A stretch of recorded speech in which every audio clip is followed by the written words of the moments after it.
Assalamualaikum warahmatullahi wabarakatuh. Kami dari kelompok 4 akan em, mempresentasikan tentang dimensi 3. Nah, macam-macam bangunan ruang.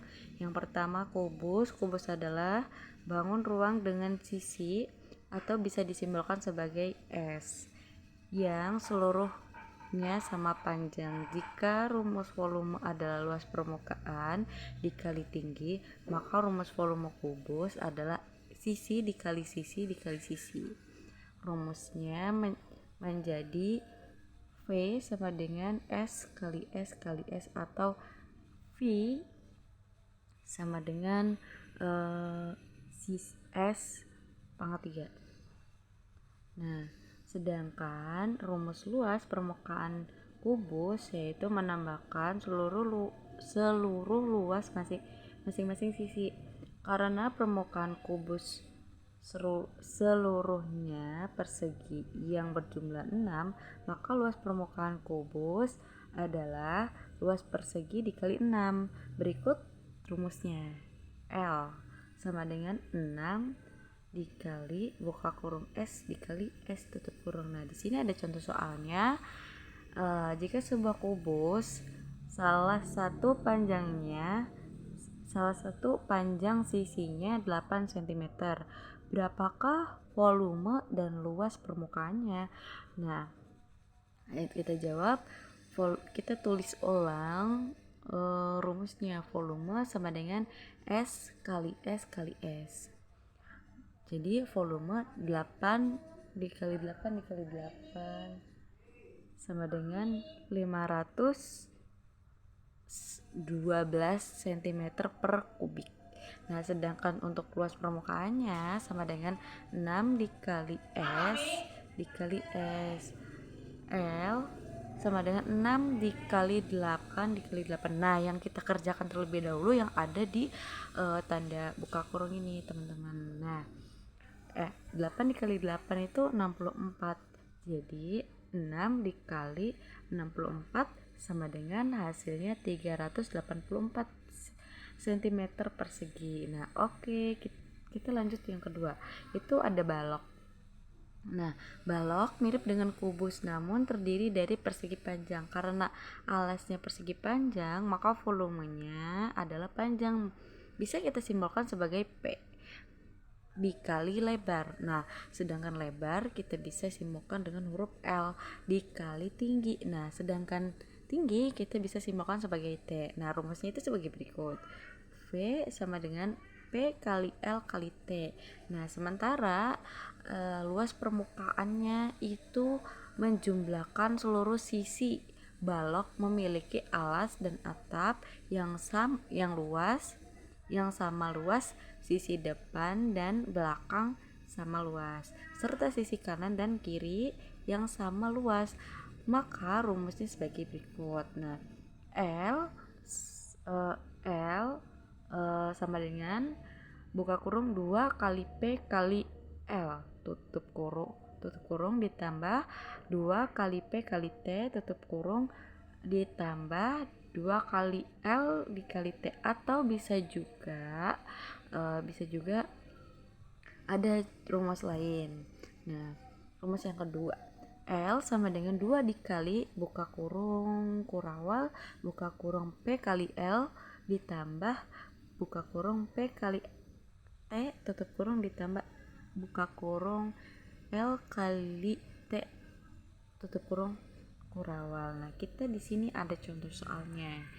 Sebuah balok memiliki panjang 7 cm, lebar 3 cm dan tinggi 6 cm. Hitunglah volume dan luas permukaannya. Jawabannya volume sama dengan P kali L kali T. Kita boleh tulis ulang rumusnya, teman-teman. Nah, V sama dengan 7 dikali 3 dikali 6. Nah, sama dengan 126 cm per kubik.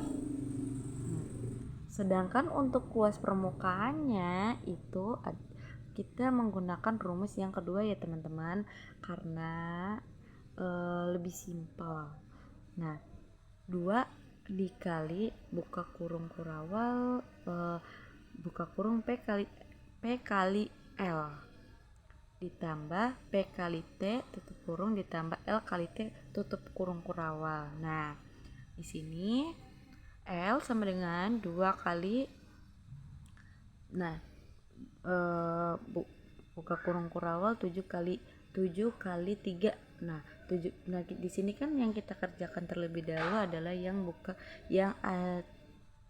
ada tanda buka kurung tutup kurung. Nah, 7 dikali 3 sama dengan 21 ditambah 7 dikali 6. 7 dikali 6 itu 42. Nah, kita taruh di sini dan sedangkan 3 dikali 6 itu 18. Nah, kita jumlahkan terlebih dahulu yang ada di kurung kurawalnya, teman-teman. Nah, setelah itu jadi setelah kita jumlahkan 21 ditambah 42 ditambah 18 hasilnya 81, kita turunkan ke bawah. Jadi L sama dengan 2 dikali 81. Nah, hasilnya 162 cm persegi. Nah, yang ketiga ada limas. Sedangkan kita memasuki bangun ruang beratap lancip, maka untuk menghitung volumenya ialah mengalihkan luas alas dengan tinggi kemudian dibagi 3. Rumusnya itu sebagai berikut. Volume sama dengan 1/3 dikali luas alas dikali tinggi. Nah, sementara luas permukaannya adalah menambahkan luas alas dan luas dengan luas masing-masing sisi permukaan selimut. Tentu ini sangat bergantung dengan alasnya. Berikut rumus luas permukaan limas secara umum. Nah, luas permukaan sama dengan luas alas ditambah luas tiap permukaan sisi. Nah, oke. Yang keempat ada kerucut. Nah, kerucut juga memiliki rumus yang mirip dengan limas, hanya alasnya lingkaran. Berikut rumus volume kerucut. Volume sama dengan 1/3 dikali N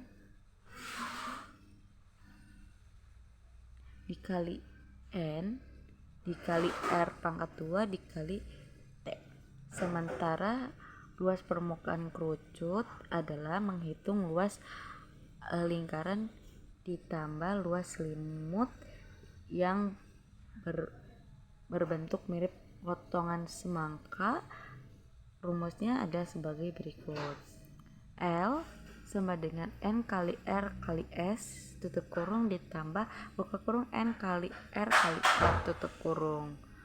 Nah, huruf S ini adalah sudut pelukis yang bisa menghitung dengan rumus S sama dengan akar R kuadrat ditambah T kuadrat.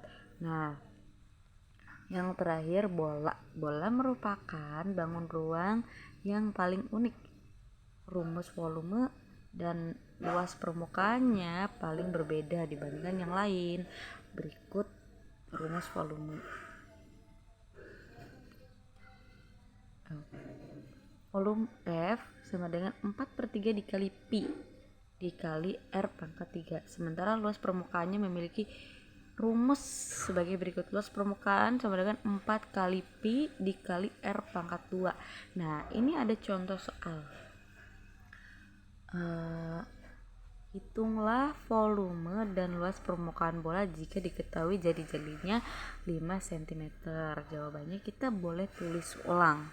Kembali rumusnya, volume 4/3 dikali pi dikali R pangkat 3. Karena jari-jarinya 5 bukan kelipatan 7, maka kita menggunakan 3,14, teman-teman. Nah, volume sama dengan 4/3 dikali 3,14 dikali 5 pangkat 3. Nah, 5 pangkat 3 itu hasilnya 125. Kita taruh di bawah. Nah, 4/3 dikali 3,14 dikali 125. Maka hasilnya 523,3 cm per kubik. Luas permukaan 4 kali pi kali R kuadrat. Nah, L sama dengan 4 kali 3,14 dikali 5 pangkat 2. Nah, 5 pangkat 2 itu 25. Nah, jadi hasilnya 314 cm persegi. Nah, di sini ada kedudukan tinggi garis dan bidang dalam ruang persegi 3. Ruang dimensi 3. Maaf. Nah, pengertian titik, garis, dan bidang. Pertama, titik adalah unsur geometri yang paling sederhana. Akan tetapi, titik bukan main pentingnya sebab semua unsur lainnya terdiri dari titik-titik. Titik adalah suatu yang punya kedudukan, tetapi titik tidak punya ukuran. Titik biasanya direpresentasikan dengan sebuah nakoda. Nah, seperti itu, ada contohnya, dan diberi nama dengan menggunakan huruf kapital seperti A, B, atau C, dan seterusnya. Nah, pada gambar 1.1 diperlihatkan kedua buah titik, yaitu titik B dan titik C. Nah, seperti itu teman-teman contohnya. Assalamualaikum warahmatullahi wabarakatuh. Izin memperkenalkan diri, nama saya Siti Yeni Fatimah dengan NIM 842022 30024. Di sini saya akan melanjutkan materi dari pemateri pertama. Oke, langsung saja. Kedudukan titik, garis, dan bidang dalam ruang dimensi 3. Yang kedua, garis. Garis adalah himpunan titik-titik yang anggotanya adalah 2 titik atau lebih. Titik-titik tersebut terderet kedua arah yang berlawanan sampai jauh tak terhingga.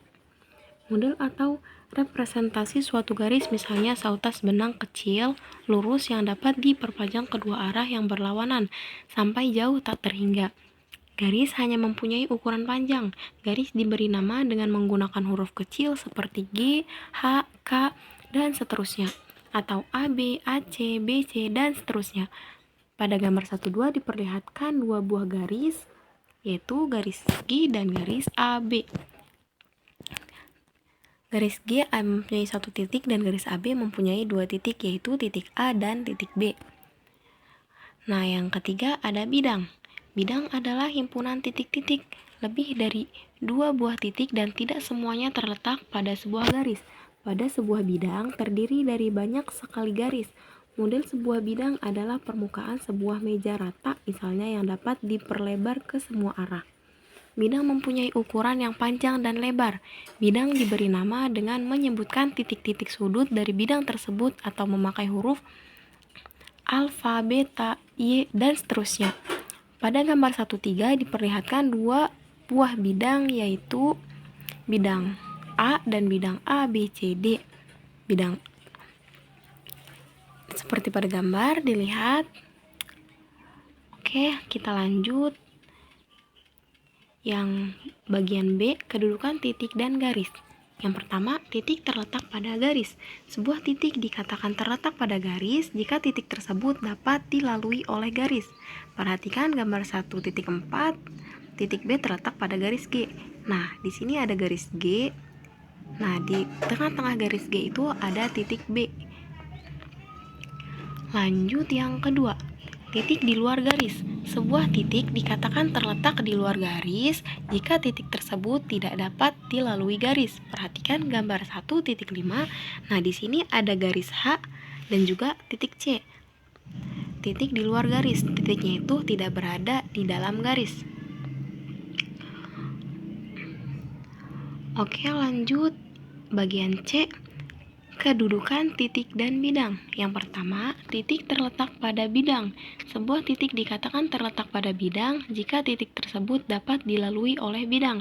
Perhatikan gambar 1.6. Nah, di sini ada bidang A, di mana bidang A itu di dalamnya ada titik B. Jadi, titik B terletak pada bidang A.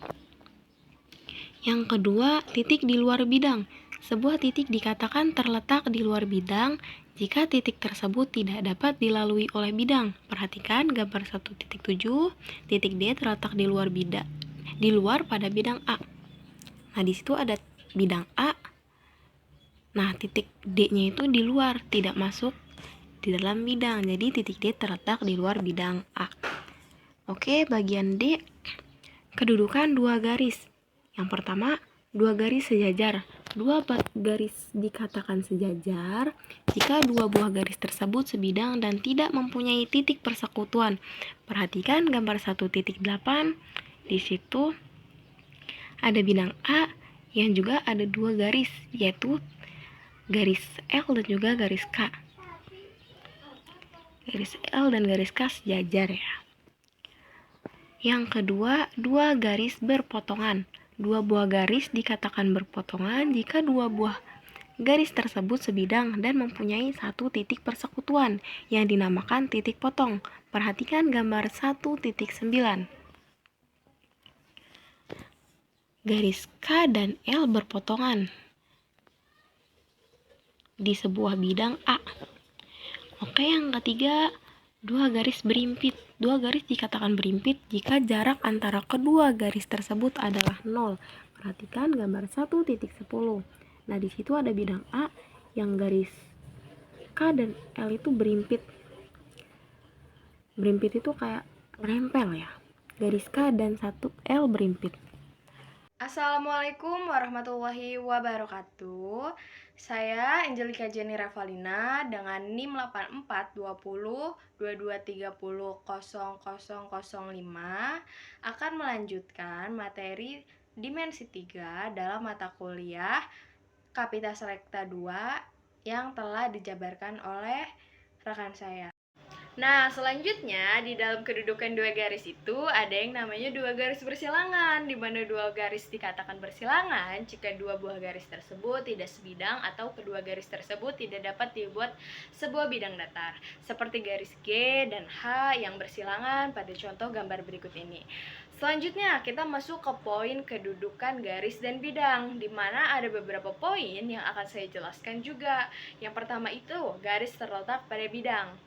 Sebuah garis dikatakan terletak pada bidang jika setiap titik pada garis tersebut tidak memiliki atau tidak terletak pada bidang, seperti garis G terletak pada bidang A pada contoh gambar yang akan saya jabarkan berikut ini. Yang kedua itu ada garis sejajar bidang. Sebuah garis dikatakan sejajar bidang jika garis dan bidang tidak mempunyai satupun titik persekutuan, seperti garis G sejajar bidang A pada contoh gambar berikut ini. Yang ketiga, ada garis memotong atau menembus bidang. Sebuah garis dikatakan memotong atau menembus bidang jika garis dan bidang mempunyai satu titik persekutuan yang dinamakan titik potong atau titik tembus. Seperti pada gambar berikut ini, garis G memotong bidang A pada titik A. Poin selanjutnya yang akan saya bahas yaitu kedudukan dua bidang. Yang pertama, ada dua bidang berimpit. Dua bidang dikatakan berimpit jika setiap titik terletak pada kedua bidang. Seperti pada gambar berikut ini, bidang A dan bidang B saling berimpit. Yang kedua, ada bidang sejajar. Dua bidang dikatakan sejajar jika kedua bidang tersebut tidak mempunyai satupun titik persekutuan. Seperti pada gambar berikut ini, bidang A dan bidang B saling sejajar. Yang ketiga, ada dua bidang berpotongan. Dua bidang dikatakan berpotongan jika kedua bidang tersebut mempunyai sebuah garis yang dinamakan garis persekutuan, seperti pada gambar berikut ini. Bidang A dan bidang B berpotongan. Dan saya juga akan menjabarkan beberapa poin tentang jarak pada bangun ruang. Yang pertama, jarak antara dua titik adalah panjang ruas garis yang menghubungkan kedua titik tersebut. Jadi, untuk menentukan jarak titik A ke titik B dalam suatu ruangan, yakni dengan cara menghubungkan titik A dan titik B dengan ruas garis AB. Panjang ruas garis AB adalah jarak titik A ke titik B. Yang kedua, ada jarak titik ke garis. Jarak antara titik A dan garis G dengan A tidak terletak pada garis G adalah panjang ruas garis yang ditarik dari titik A dan tegak lurus terhadap garis G. Yang ketiga, ada jarak titik ke bidang. Jarak antara titik A dan bidang V, A terletak pada bidang X, adalah panjang ruas garis tegak lurus dari titik A ke bidang X. Yang keempat, ada jarak dua garis sejajar. Jarak antara dua garis G dan H yang sejajar adalah panjang ruas garis yang tegak lurus terhadap kedua garis tersebut. Yang kelima, jarak garis dan bidang yang sejajar. Jarak garis dan bidang yang sejajar adalah bidang yang sejajar adalah panjang ruas yang garisnya masing-masing tegak lurus terhadap garis dan bidang tersebut. Yang keenam, ada jarak dua bidang yang sejajar. Jarak antara dua bidang yang sejajar adalah panjang ruas garis yang tegak lurus terhadap dua bidang tersebut. Yang ketujuh, ada jarak dua garis bersilangan. Jarak antara dua garis bersilangan adalah panjang ruang garis tegak lurus persekutuan dari kedua garis bersilangan tersebut. Yang terakhir, tapi bukan paling akhir, ada kesimpulan. Kesimpulan dalam materi dimensi 3 ini mencakup konsep tentang objek yang memiliki panjang, lebar, dan tinggi. Ini melibatkan topik seperti volume, luas, permukaan, garis, bidang, titik, dan bangun ruang seperti kubus, balok, prisma, dan lainnya. Kelompok kami harap melalui konsep ini kita dapat memahami dan memodalkan berbagai objek dalam ruang 3 dimensi. Sekian dari kelompok 2 dari kelompok kami. Saya perwakilan akhir undur diri. Wassalamualaikum warahmatullahi wabarakatuh. Bye bye.